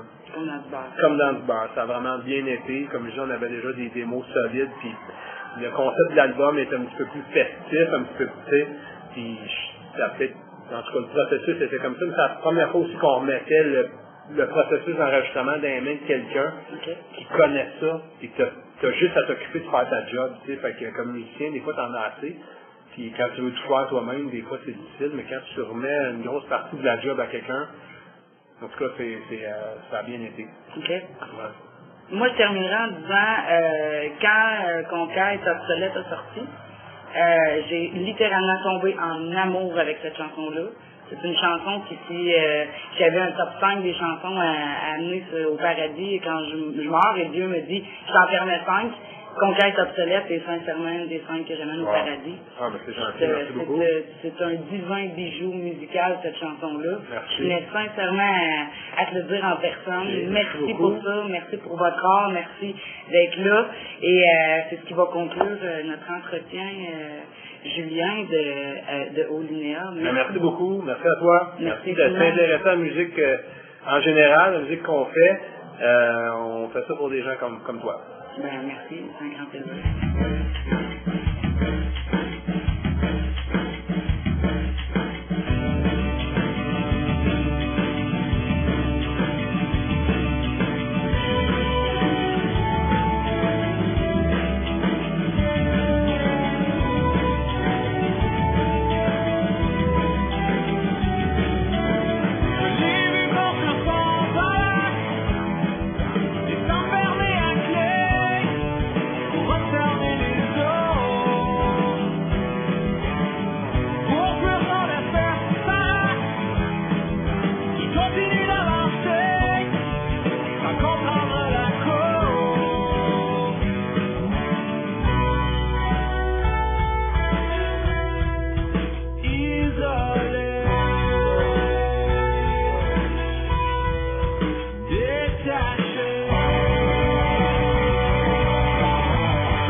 votre âge majeur légal de 18 ans, ce qui étaient vos compositions personnelles, est-ce que ça a toujours été de la musique à la saveur humour absurde, ça a toujours été ça dès le départ? Qu'est-ce qui vous a inspiré au départ à aller vers ça? C'était quoi le déclic? On se prenait pas au sérieux du tout. On était vraiment une gang d'amis qui faisaient des trucs débiles. Il n'y avait pas de tant de discussion sur la politique, l'éducation, on était juste un peu épais. Puis ce côté adolescent-là est resté dans le groupe depuis le début. C'est le côté adolescent qui est jamais parti. Quand on se voyait, on avait encore 12 ans. C'était drôle à 12 ans. Tout est drôle à 12 ans. Tout est drôle. Jamais tu fais la société, mon Dieu. Tu sais, qu'est-ce que c'est que ce là? Non. Fait que c'est de là qu'est né après, avec tout l'atmosphère, les connaissances, puis le perfectionnisme qui s'est fait autour après 18 ans. Vous autres, vous avez gardé la même essence en regardant ça, jeune, adolescent. On aurait pu aller dans le plus intense parce qu'on avait eu d'autres groupes, mais quand on s'est revus ensemble, on était encore les mêmes adolescents ensemble, c'était impossible de faire quelque chose de trop sérieux. Fait que la chimie est restée là. La chimie est restée là. Depuis une espèce d'autodérision, ça. OK. Fait que là, une chanson comme Bonhomme Chasseur qui passe autant suivant Whippet, c'est comme deux gros hits, là, tu sais. Fait que dans le gros, là, le résumé de l'histoire, c'est qu'on a vendu 13 000 copies de cet album-là, puis on a fait 2 ans de show, puis on avait suffisamment de fonds pour faire un deuxième album. OK. Mais là, moi, Slam Disc, là, je fais comme, genre, je peux pas, genre, faut que je m'en occupe, là. Fait que je mets de plus en plus de temps sur Slam Disc, puis on est rendu en 2005, je prépare le deuxième album d'Extérieur. OK. Avec tout l'argent qu'on a fait. Ouais. Il y a une partie de l'argent que je garde, puis je l'investis sur d'autres groupes. OK. Des amis, avec qui on a fait des shows. Fait que si on a fait des shows avec CWA ou avec je sais pas trop qui, mettons Phénomène à l'époque, tout ça, on se fait une gang de bandes. OK. Ça devient Slam Disc. Slam Disc devient plus une gang d'amis. Moi je gère ça, j'ai des chums qui m'aident un peu pis tout, mais tu sais, je suis tout seul comme c'est mon label, j'ai pas d'employé, tu sais, personne n'est payé pour faire ça. Et tout l'argent que je fais avec ça, le booking, les ventes d'albums, tout ça, je le prends, je le réinvestis, puis je me dis musique, scène locale, DIY, indépendance, tu sais, toute la kit. Tu sais, là, moi je pars avec ma gang, on est des guerriers, là, puis on est une armée de bands indépendants, puis on va conquérir le marché commercial qui était, juste précédemment ça, conquis par des gros artistes de gros labels. Tu sais, tout d'un coup, un label comme le mien, qui avait pas de moyens, était capable d'avoir des disques partout dans les magasins puis les vendre. Fait que là, c'est nous autres, la notoriété est là. Là, nous autres, on est une armée. Là, on vaut quelque chose, on va détruire le système, on est des punks, mettons. Totalement. C'est ça. Totalement. Fait qu'on décide de faire ça, mais on joue la game on fait des vrais bons clips. Avec des vraies caméras. On fait des bons enregistrements studio qui sonnent plus que la moyenne des groupes rock, tu sais. On trouve des partners qui nous aident à atteindre ce niveau de qualité-là. Les bandes qu'on commence à avoir avec nous autres, c'est des bandes qui sont de qualité aussi, qui font autant de choses que nous. La musique rock francophone est vraiment comme à son pic, là, tu sais. Tout le monde cherche les nouveaux bandes francophones. Puis nous autres, déjà, on a le vent dans les voiles. Fait que tout ce qui était entre 2003 puis finalement 2011, ça a été les 10 ans d'Extérieur qui ont été, les 8 à 10 ans d'Extérieur qui ont fait d'Extérieur une espèce de gros band que tout le monde encore aujourd'hui connaît parce qu'on a fait 5 albums. On a défié des modèles d'industrie. Le dernier album, on avait sorti la première partie de l'album Monstre pour les magasins seulement, la deuxième partie de l'album Monstre seulement pour l'internet, la troisième juste en show. Fait que ça aide dans les 3 pour avoir les 33 chansons d'un album qui avait été composé tu sais, ce qu'on va se dire, là, sur une période, là, c'est fou, ce projet-là, là, on défie encore l'industrie, l'album physique, tu l'avais pas, si tu voulais la deuxième partie de l'album, la seule façon que tu pouvais l'avoir, c'était de le copier sur Internet ou de l'acheter sur iTunes. Ça n'existait pas physiquement, tu sais. Puis la troisième, elle n'existait pas ni en magasin, ni sur Internet, c'est comme, fallait que tu ailles voir un show pour l'avoir. Fait qu'on défiait aussi des trucs comme ça, on a testé avec Extérieur, le marché, ça a été vraiment cool pour elle. Puis de laisser votre nom à des endroits plus rares aussi, ce qui fait que la musique en tant que telle, c'était pas comme juste on achète l'album et on a tout de ce band-là. C'est original. On a été connus puis respectés plus pour ça que pour la musique. En fait, avec les années, les fans d'Extérieur aimaient notre musique, mais l'industrie nous a aimés à cause de nos moyens de travailler. Puis de vos personnalités, puis de votre professionnalisme, puis tout ce que vous aviez épongé, parce que tu disais que c'était une éponge avec tout ça. Beaucoup de gens qui disaient, Extérieur, c'est pas tant mon genre de musique, mais si les gars travaillent bien, qu'ils l'ont l'affaire. Ouais, c'est ça que je veux dire, c'est souvent. Parce que c'est un bal qui s'adressait peut-être à des gens plus jeunes, des gens plus vieux qui ont 30 ans, ils ne pas un show d'Extérieur. Par contre, ils savaient le modèle qu'on avait pour travailler, puis ils étaient très impressionnés par ça. Ils aimaient votre structure, c'est bon. Ils trouvaient que c'était audacieux, dans le fond. Oui, ça l'est aussi. Puis tu sais, regarde, aujourd'hui, on est en 2014, le label a officiellement 10-11 ans, puis on a sorti une quarantaine d'albums, on a booké peut-être 800 shows. On a vraiment une structure qui se tient. La différence, c'est qu'on fait moins d'erreurs. Puis moins tu fais d'erreurs, moins tu dépenses de l'argent pour rien. Oui. Plus tu as de l'argent, plus tu peux avoir des gens comme le monde ici qui travaillent pour les bandes. Les services sont améliorés pour les bandes. Le booking est mieux fait. Les contrats sont mieux checkés. Tu sais, les bandes jouent plus facilement dans les radios parce qu'on sait comment envoyer les chansons dans les radios, faire des suivis. Fait que c'est quand même un côté industrie qu'on maîtrise bien, puis maintenant les bandes qui sont fiées chez Slam Disc, qui viennent nous voir parce qu'on n'est pas très conventionnel, mais en même temps on sait comment bien faire notre job. Oui, c'est ça. Fait que vous avez le meilleur des deux mondes. C'est ça. OK. Fait que là maintenant, Slam Disc c'est plus le label juste d'Extérieur comme à l'époque. Non, c'est ça. Maintenant Slam Disc c'est reconnu comme étant un label, qui a beaucoup de bandes qui sont spécialisées dans le rock, mais avant les premières années, c'est Slam Disc Extérieur, c'est comme la même chose, finalement. C'est comme tout le monde connaissait Slam Disc que par extérieur. Comme l'époque Indica, c'était le label de Grimskunk. OK. Puis Stomp Records, c'était le label des Planet Smashers. OK. Ben, c'est ça, tu sais, Slam Disc, c'était le label d'extérieur. OK. Puis là, là aujourd'hui, on disait que, bon, là, toi, tu as officiellement 14 bands sous ton label. Ouais. Slam Disc a 14 bands. Qu'est-ce qui fait qu'à un moment donné, Slam Disc va décider de signer un artiste plus qu'un autre, et pourquoi se rendre jusqu'à 14? Parce qu'en plus, dans ton 14, tu as 2 bands européens. C'est quand même plus rien non plus, là. Non, c'est ça.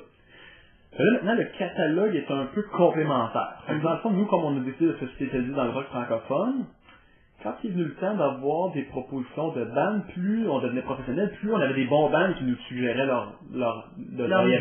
Ouais, c'est ça. Ouais. Donc, on a comme trouvé un moyen de dire, on va pas se répéter et avoir le même band x 6, tu sais, mais on va essayer de trouver des bands qui se complètent. Fait que l'offre de rock francophone au Québec, qui s'appelle Slam Disc, c'est un band dans le metal, un band dans le punk engagé, un band dans le rock plus américain, un band, tu vois ce que je veux dire, ça en a de tous les genres. Quand même, si on parle de Noé Talbot, le chansonnier. Ouais, c'est ça. On s'était décrit à la blague, moi et lui, on s'était mis d'accord qu'il était dépressivement festif. Voilà. Dépressivement festif, des racines de punk rock dans ce qu'il fait, mais là, il le fait avec sa voix et sa guitare acoustique. En fait, il fait un show quand même qui gagne, là. Wow, oui. C'est pas très rock quand tu penses à ça, mais la démarche de Noé Talbot est exactement la démarche que moi j'ai eue avec Experio dans sa vie, là. Okay. Il y a 23 ans, puis il a fait tout ce que moi j'ai fait en booking, en expérience, tout ça. Donc il est un petit peu, finalement, l'équivalent de ce que moi j'étais exactement au même âge, puis il va aller extrêmement loin dans le cours de sa vie, parce que les 10 prochaines années vont être tellement bonnes pour lui, puis il va rester dans cette mentalité-là, que ce soit avec son groupe Fortune Cookie Club, qui est un groupe de punk, Super Punk, qui est un autre groupe de punk, son projet solo, tu vois, c'est dans l'attitude, beaucoup dans la façon, dans le marché, dans les trucs pas trop conventionnels. OK. C'est ça. Fait que Slam Disc, ça représente pas mal ça, puis moi, personnellement, je suis toujours resté auteur, compositeur, interprète. Si c'est pas avec Extérieur, maintenant c'est avec Rouge Pompier, reste que mon côté musicien est extrêmement important pour garder des liens avec les bandes. Les bandes me font confiance comme étant un gars de band, pas tant avec un gars de l'industrie. OK. Ils ont comme ce lien-là avec moi, c'est comme Jess, il joue de la musique puis il a fait ses preuves, comme gars qui compose des tunes, qui fait des shows puis qu'il a pas peur de dormir à terre là, dans un grenier quand c'est pas de place pour être logé. Sur un show, ça ne dérange pas qu'il n'y ait pas de moniteur, que le son soit moyen. Donc ces gars-là, ils vont avoir cette confiance envers moi parce que je les comprends. OK. Et là, comme je disais, on en vient à signer Smash It Combo et Guérilla Poubelle. Comme, pourquoi pas un, mais 2 bands européens vont décider d'avoir un label au Québec? Leur avantage à eux, puis l'avantage à toi, à Slam Disc, c'est quoi? Ça, c'est une très bonne question. Tu vois, dans le fond, au moment où je commence à travailler avec Guérilla Poubelle, c'est qu'on a des groupes chez nous ici.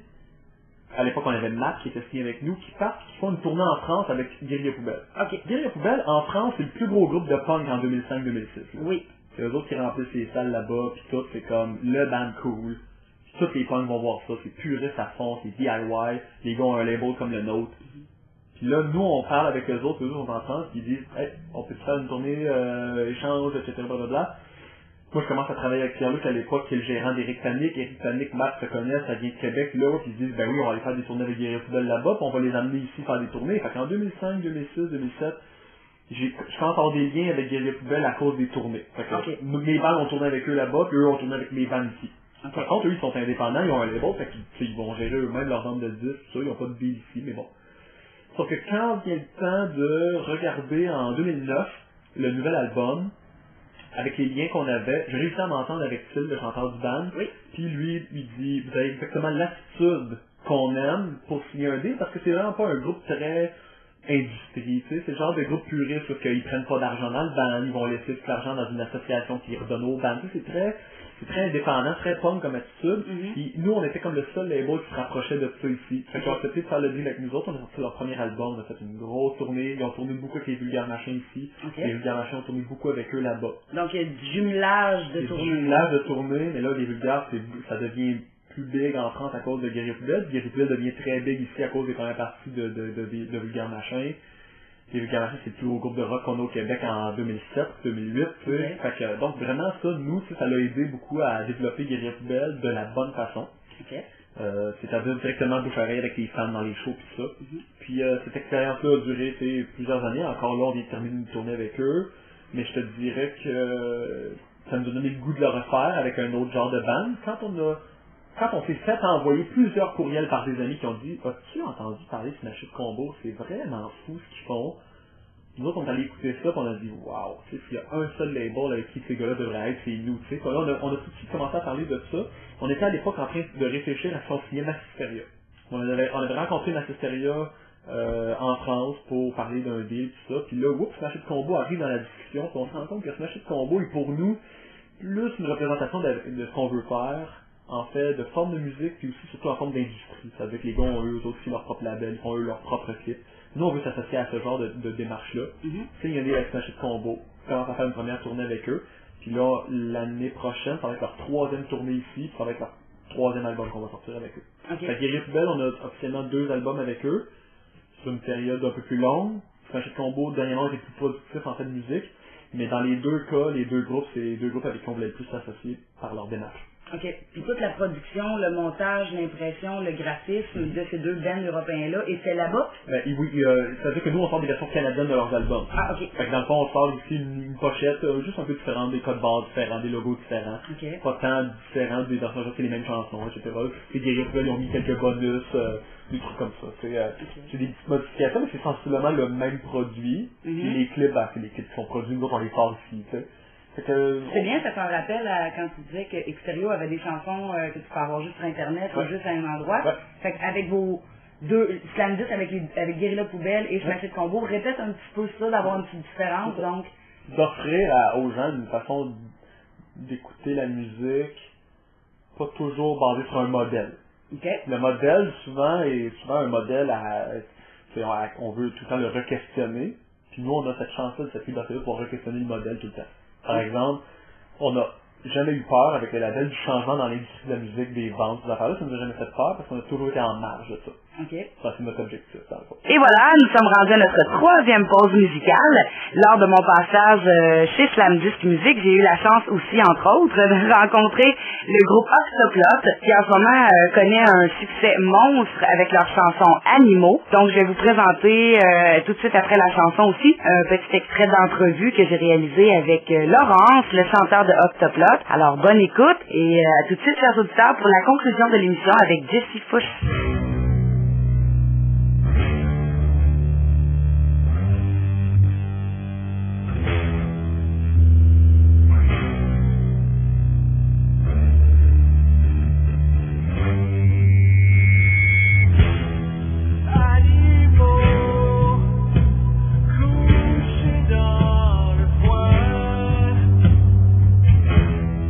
Sensible,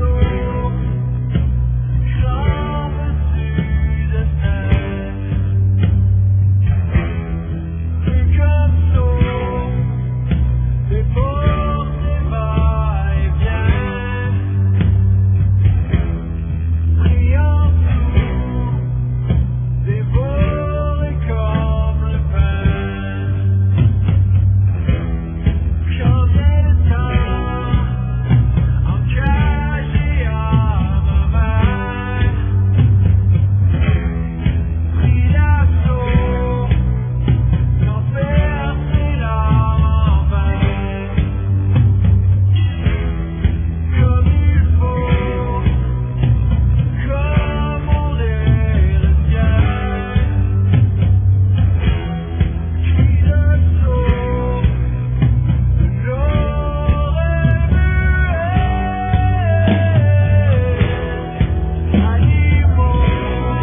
Donc bonjour, je suis en compagnie à Saint-Jean-sur-Richelieu avec Octoplot, le chanteur, donc Laurence. Bonjour Laurence. Allô?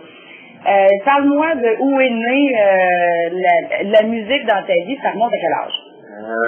En fait, très très loin. La première fois que j'ai fait réellement de la musique, c'était, j'ai pris des cours de piano à 6 ans, 6-7 ans, quelque chose comme ça.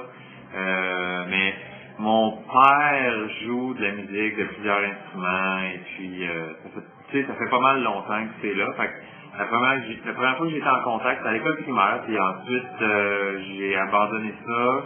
Puis j'ai commencé à jouer du drum à 12 ans. OK. Mes parents m'ont dit peux-tu jouer d'un instrument? Ah oui, ok. Puis lequel? Ben là, j'ai comme choisi un peu au hasard le drum, puis mon père il m'a apporté une batterie qu'il avait comme rapatriée, parce qu'il connaissait un monsieur qui avait un magasin de musique à Saint-Hubert, parce que j'ai grandi. OK.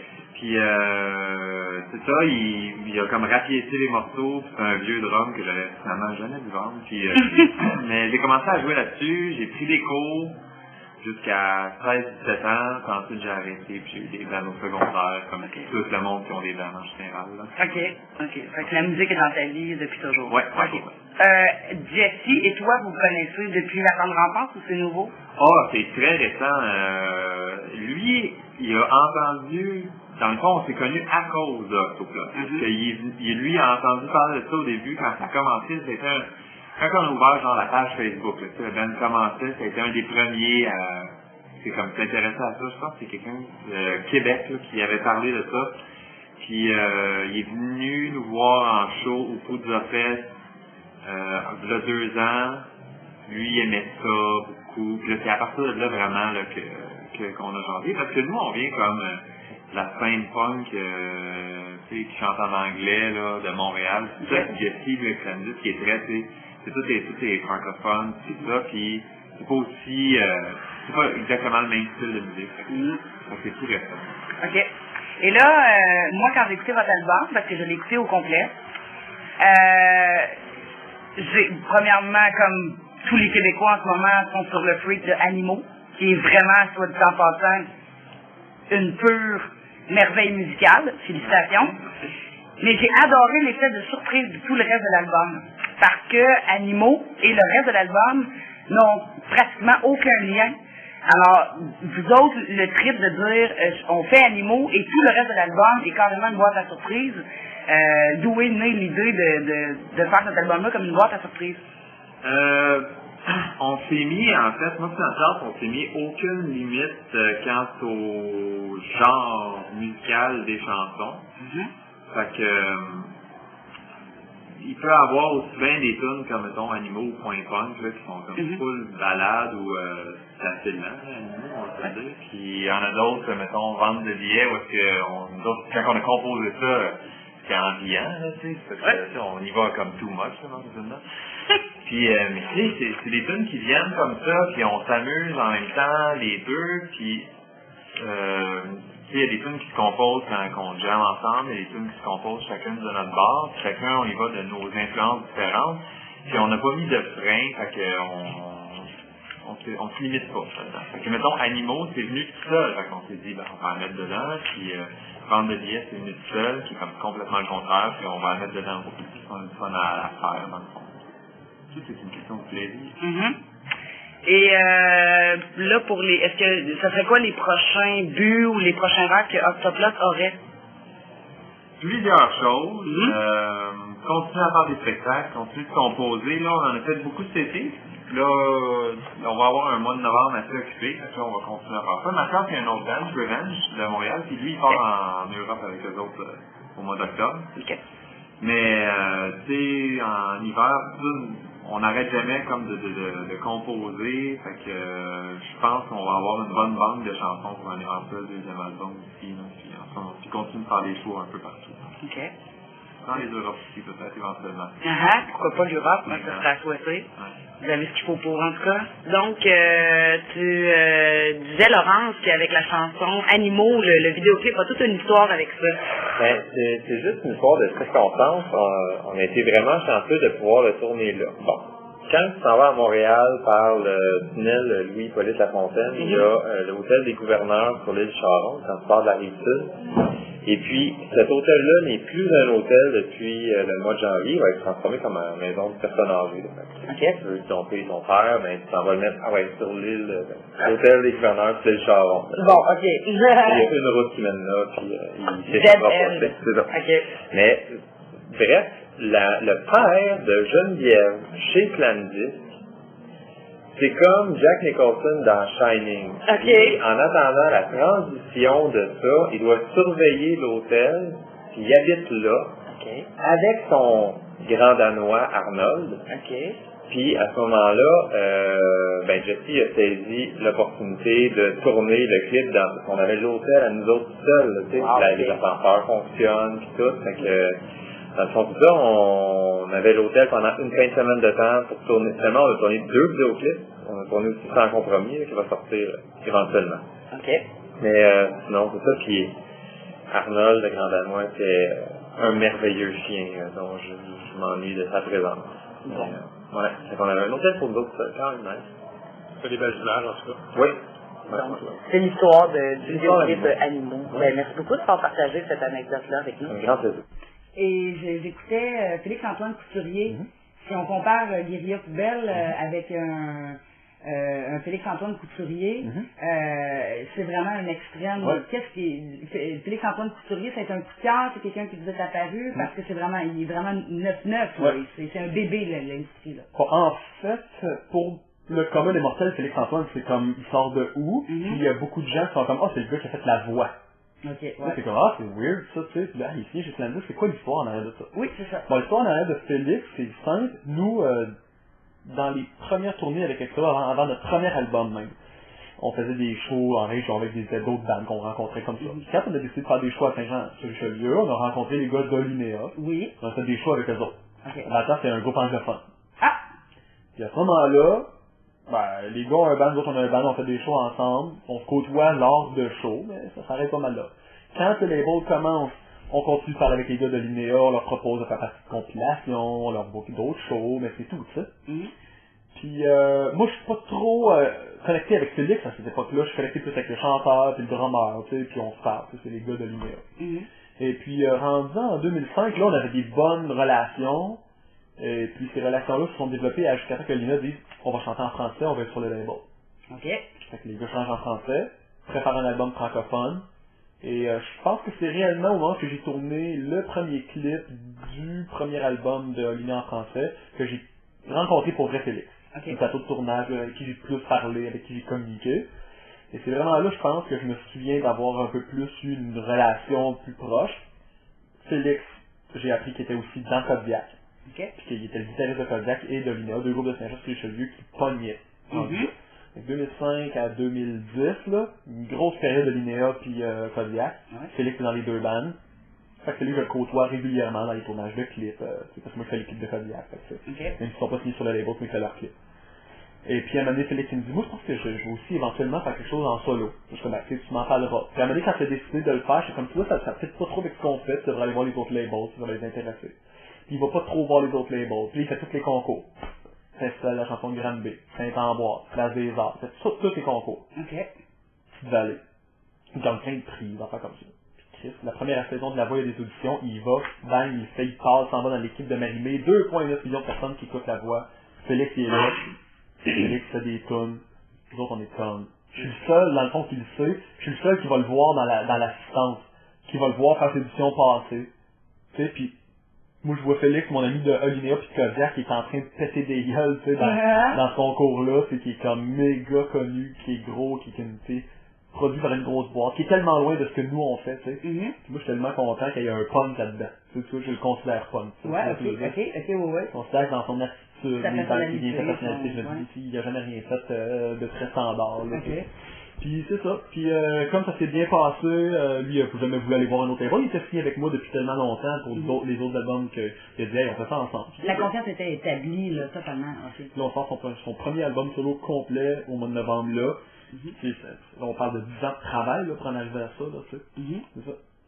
Il a fait beaucoup de choix économiques avec Extérieur, on a réussi à faire beaucoup de tournées ensemble, ça nous a rapprochés. Vraiment. Octoplot, Ouais. si on écoute l'album, Ouais. qu'on écoute, parce que là on peut découvrir Octoplot beaucoup par la chanson Animaux, Ouais. j'ai été complètement déstabilisée d'écouter le reste de l'album. Ouais. J'ai eu l'impression que Animaux aurait pu être un single sur un CD tout seul, et tout le reste aurait pu être un deuxième CD. Ouais. Ouais. Pourquoi tout l'album ne ressemble pas à Animaux, ou pourquoi Animaux est pas... Ouais. Pourquoi cette si grande extrémité-là entre Animaux et le reste de Ouais. l'album? Ça, c'est une réponse hyper simple, mais c'est une bonne question. Je t'explique. Dans notre façon de vouloir faire les choses non conventionnelles, on a aussi la capacité de rester attentif à la naïveté des groupes.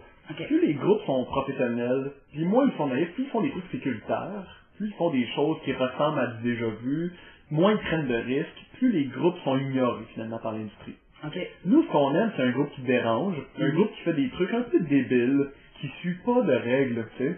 Puis Octoplot, c'est exactement ça. Premièrement, la décision de s'appeler Octoplot, ça suit déjà pas une règle. Non. Tu sais, je veux dire, C'est ça vraiment suit une grave. règle que moi j'aime, qui est tu fais ce que tu veux dans la vie. Mais ça suit pas une règle d'industrie qui est on va tout faire comme on va tout réussir à passer avec un nom comme ça.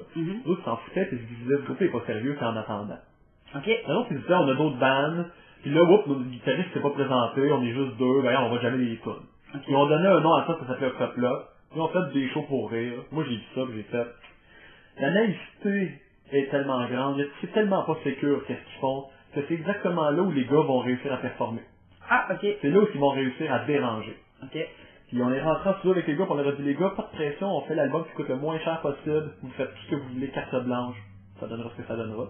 Ça a donné un des meilleurs albums qu'on a sur le catalogue. Pour la simple et bonne raison qu'il n'y a aucun standard, ils n'ont jamais essayé de faire à personne, ils ont fait des tunes de 9 minutes. Qui fait ça? Tu sais, ça passera pas à la radio, là. Puis c'est, dans le son, ça part, c'est super clean, comme là, ça s'en va, c'est du Converge, c'est du gros grind. Ils ont de tout là-dedans, de façon très naïve, mais ils n'ont pas de compte à rendre. Non. Parce qu'il n'y a pas un budget fou à rembourser, ils n'ont pas de sécurité à avoir là-dedans, ils pourraient pas faire de choses pas graves, ils pourraient vendre ou pas vendre, pas grave. Puis le fait qu'il y avait zéro limite, ça fait que c'est un des meilleurs bands qu'on a, sans aucun doute. On est extrêmement content d'avoir pris un risque sur un band comme ça.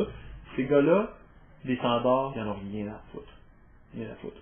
Donc, vous êtes content de savoir que la personne qui va acheter l'album d'Octoplot pour la tune Animaux, et qui s'attend à avoir un album comme Animaux, va être complètement dérangé par ça. Puis c'est votre trip en fait, parce que moi, j'ai comme, au départ, j'aimais Animaux, mais quand j'ai découvert le reste de l'album, j'ai aimé encore plus, parce qu'ils m'ont déstabilisé. J'étais comme un peu même choqué, ils sont où, je ne me reconnais plus, mais j'ai adoré le concept de boîte à surprise. Quand tu vas rencontrer Larry, tu vas voir que c'est la personne la plus simple, c'est pas un artiste, c'est comme emballé par son art, tout ça, c'est quelqu'un de super rationnel, puis Mathias aussi. Quand ils sont ensemble, par contre, ils ont une naïveté d'adolescents ensemble, et cette attitude-là dans un groupe, c'est toujours la meilleure attitude. Parce que dans le fond, tu laisses aller complètement ton côté artistique, tu commences pas à essayer de faire des trucs structurés ou rationnels, tu sais. Moins c'est rationnel, mieux c'est. Là, c'est exactement ça. OK. À moins que je me trompe, mais Ripé. Ouais.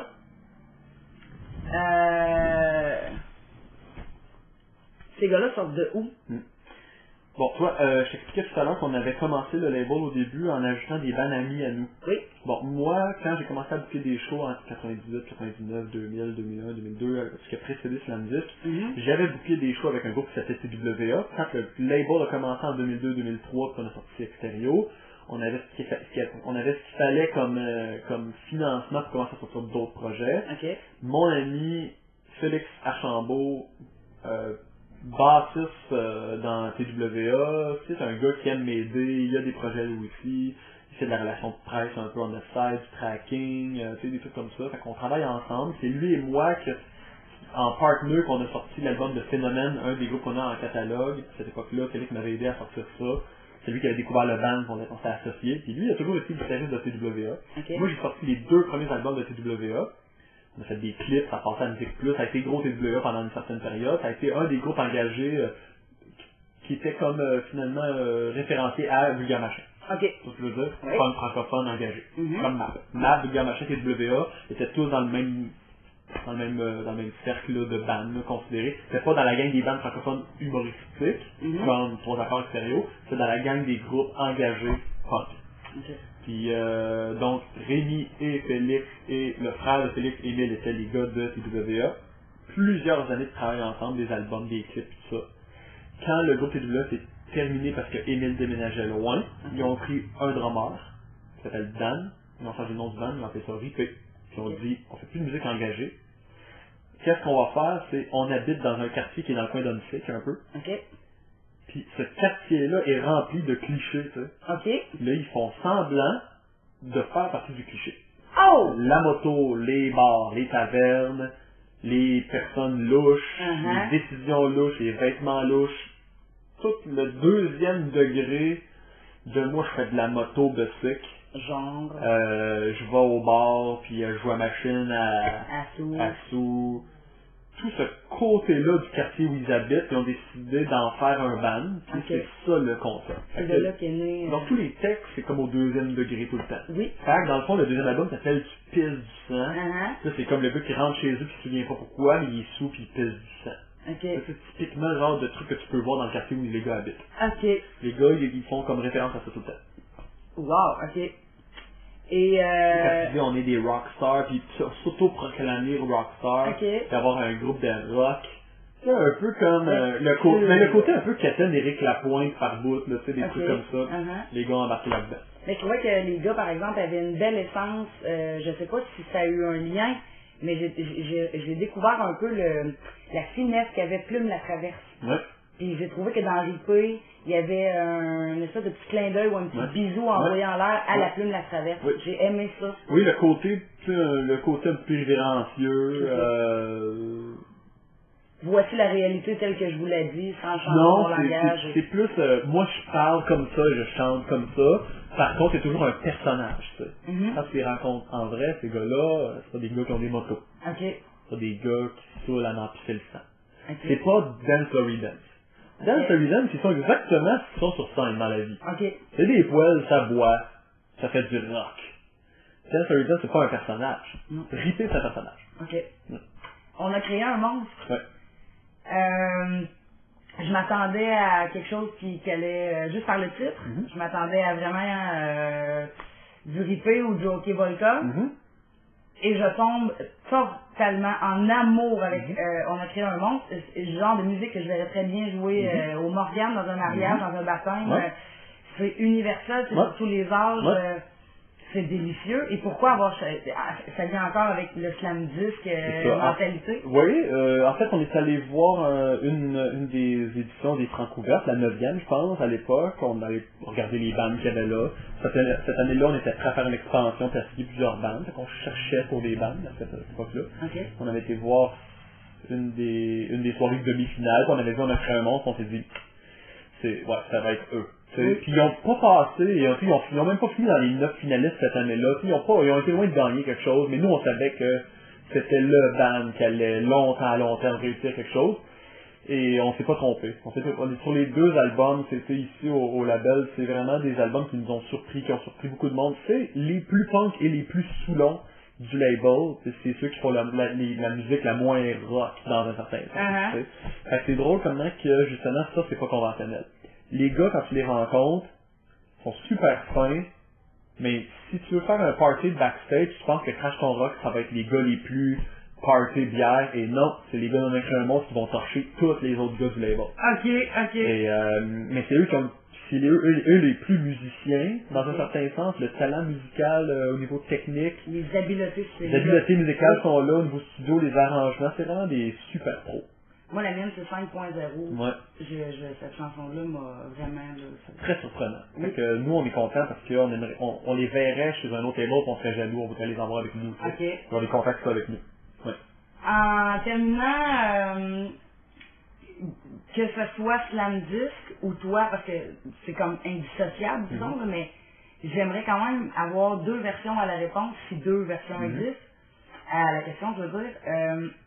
quel serait le rêve, à quoi rêve Slam Disc et à quoi rêve Jesse Fox? Non, c'est une super bonne question, ça. Ok, j'ai une bonne réponse pour la version Slamdisk. Mhm. Parce que ici, dans le fond, on s'est toujours dit qu'on était un label qui essayait de pas trop se prendre au sérieux, finalement. Ouais. Fait que la solution dans tout ça, c'est de se donner des objectifs irréalistes. OK. En se donnant un objectif irréaliste, quand tu rentres au bureau, t'es pas en train de te dire que tu fais trop ta job pour quelque chose de sérieux. Fait que là, on s'est dit, ok, la seule raison pour laquelle on a un label, en réalité, c'est pour avoir plus de temps libre pour regarder plus de vidéos de chats sur Internet. OK. Fait que là, on s'est dit, si on a ça comme objectif, on va toujours réussir à bien faire notre travail parce qu'on s'en fera pas avec les détails. OK. Si notre objectif c'était d'atteindre, je sais pas moi, l'achat d'un building pour pouvoir bâtir un studio, qu'on aurait ce genre d'objectif-là, là le problème c'est que tous les jours on serait un petit peu stressé avec nos décisions puis on serait attaché à des résultats. Okay. En se détachant des réactions du public, des résultats, tout ça.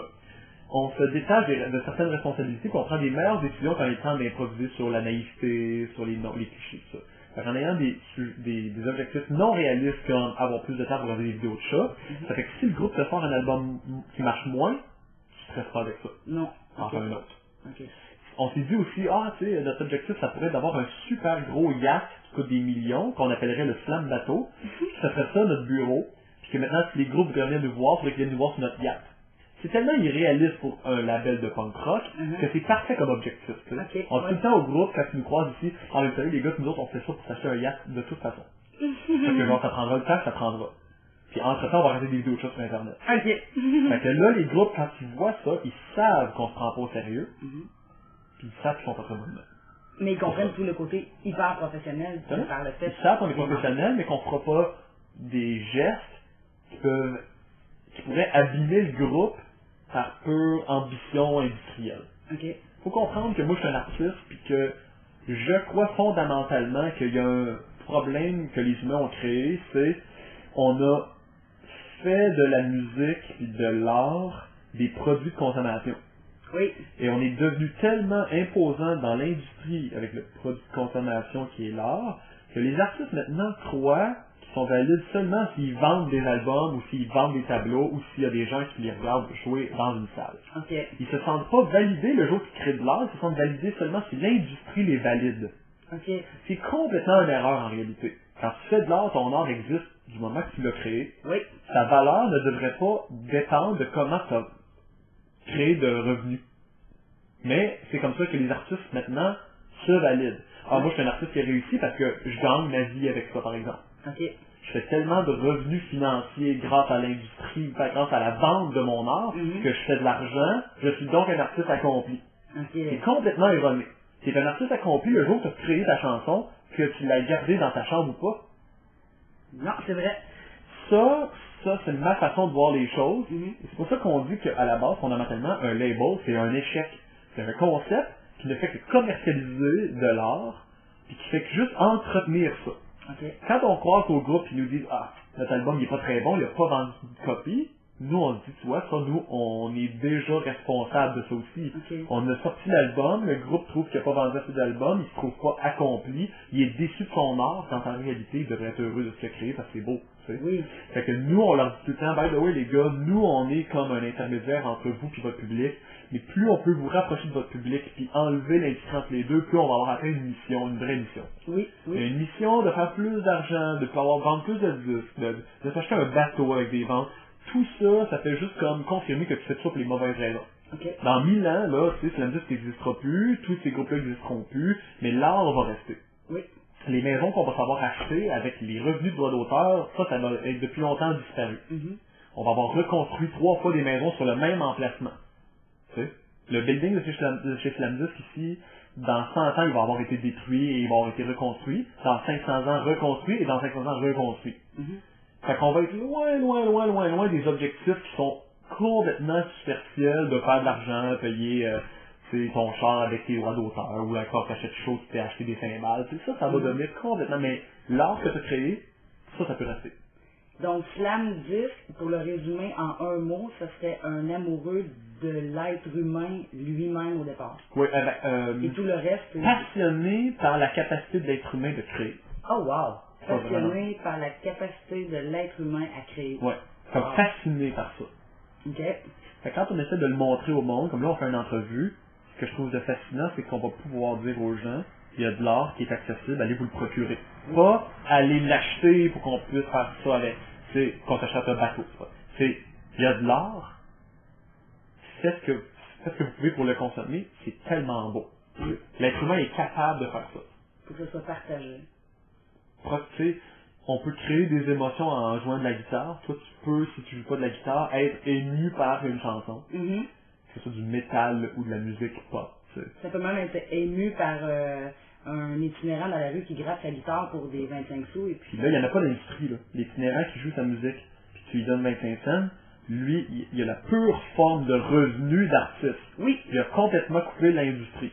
Complètement. Le public fait, moi j'ai de l'argent, je t'en donne, tu vas t'acheter un sandwich parce que ta chanson m'a ému. Nous, le problème, c'est qu'on trouve que l'industrie s'est imposée dans le milieu. L'artiste se sent validé seulement si l'industrie lui a rapporté des revenus. Mais l'itinérant, lui, le revenu qu'il reçoit, il a directement l'amour du public, il est validé comme directement. Et Jesse Fox, mais là, Fuchs, et de toutes les façons, oui. Son rêve à lui, personnellement, en dehors de toute l'industrie musicale, l'homme que tu es, rêve de quoi? Est-ce qu'il y a un petit rêve, un fantasme, quelque chose que tu aimerais vivre un jour? Ouais. Là, tu parles d'un gars de 35 ans qui est comme constamment en train de se poser des questions sur la pertinence de faire bien des choses. Okay. Imagine si j'ai déjà remis en question plein de choses par rapport à l'existence d'un label, tout ça. Imagine ce que ça peut être pour ma vie personnelle. Tu sais. Okay. Fait que c'est sûr que c'est constamment des remises en question sur qu'est-ce que je fais là maintenant, ça a réellement d'importance. C'est con, mais de dire plus de vidéos de choses sur l'internet, c'est clairement un objectif qui est plus humain, je trouve, que d'autres types d'objectifs. Je te donne un exemple plus concret. Le bonheur qu'un être humain va avoir, souvent il est créé par une fausse attente là, de genre, mettons, quand je vais m'acheter une belle voiture, je vais être heureux, mettons. Mais moi, je me rends compte que plus ça va, les choses qui restent, les choses qui me rendent heureux, sont des choses qui vont juste me faire sourire de façon très simple. Je suis un super bon public pour les trucs qui me font rire, mettons. Puis, fait que c'est pour ça que je suis un fan de l'Internet, c'est que quand c'est quelque chose d'un peu débile sur Internet, qui est absolument drôle gratuitement, je suis absolument comme diverti par ça, puis je me dis, plus je me rapproche de ces moments-là qui sont dans le présent. OK. C'est le moment présent de juste apprécier ta journée, là, plus je me rapproche de ça, plus je suis heureux. Plus je pense à ce que je veux dans le futur ou ce que j'ai fait dans le passé, plus je pense que ça, finalement, c'est un peu comme superficiel, puis ça m'emmène plus du côté malheureux. Mais ce qui m'amène du côté bonheur, pis tout, c'est de me focaliser sur un moment présent. Fait que c'est aussi hardcore que dire des trucs plus humains.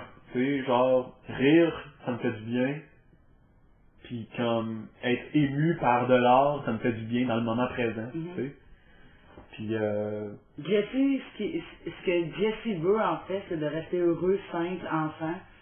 De pouvoir continuer à vivre son moment présent, sa journée présente. Ça, c'est la seule chose qui va réellement compter. Ça va être ça. Wow! Fait que faire du montage vidéo, faire de la musique, si ça me permet de profiter du moment présent, c'est une bonne raison. Si je peux pas profiter du moment présent, puis je m'ennuie ou que j'angoisse, tout ça, je me rends compte que je fais pas la bonne chose. T'sais. OK. Puis off the record. Merci beaucoup, Jessie, pour l'entrevue. Je me sens vraiment émue, privilégiée. C'est un rêve pour moi, d'une certaine façon, qui se concrétise. Depuis mon jeune âge, j'ai toujours été une punk dans l'âme, mais j'ai toujours été un peu marginale, un peu non conventionnelle. Et d'avoir fait la rencontre à Shawinigan, comme on parlait tantôt, à la Wabasco Shop du Diable. Et aujourd'hui, quelques temps plus tard, 2 mois plus tard, je suis dans la maison de disque ici, imprégnée de l'entrevue, tout ça. Merci beaucoup, c'est un très beau privilège que tu m'accordes. Ça me fait beaucoup de plaisir, puis ça me permet à moi aussi de faire une belle synthèse souvent, puis de me rappeler, puis pourquoi je fais ça, puis c'est le fun d'une entrevue, ça me permet de me convaincre moi-même, genre, qu'est-ce que je fais, j'y crois, puis c'est ça. C'est un beau retour à ton intérieur, tes sources, puis tout ce qui t'a motivé. Exactement. Félicitations, je suis très fière, en plus, plusieurs des groupes qui font partie de chez Slamdisc Music. J'en connaissais déjà, je savais pas que c'était le label ici, j'étais très contente. Je connaissais déjà la chanson de Olnea, Conquête obsolète, avec qui j'étais complètement tombée en amour. Et ça a été une vraiment une belle découverte pour moi de réaliser que Olinéa faisait partie de Slam Disc. Donc je pense que depuis la sortie de Conquête Obsolète, sans le savoir, il y avait un destin qui nous attendait à un jour se rencontrer. Et moi j'ai un tatou de hippocampe et Olinéa, une pochette d'album qui est un hippocampe. Alors chers auditeurs, sur ça je vais vous laisser en disant que faut vraiment suivre son cœur, sa voix, ses idées. C'est important de suivre ce qui nous passionne, d'être heureux dans le moment présent. Et je vous dirais, arrêtez jamais de croire en vous, en vos capacités, parce qu'un jour qui sait, à force de travailler, vos rêves pourraient se réaliser. Alors sur ce, je vous remercie beaucoup.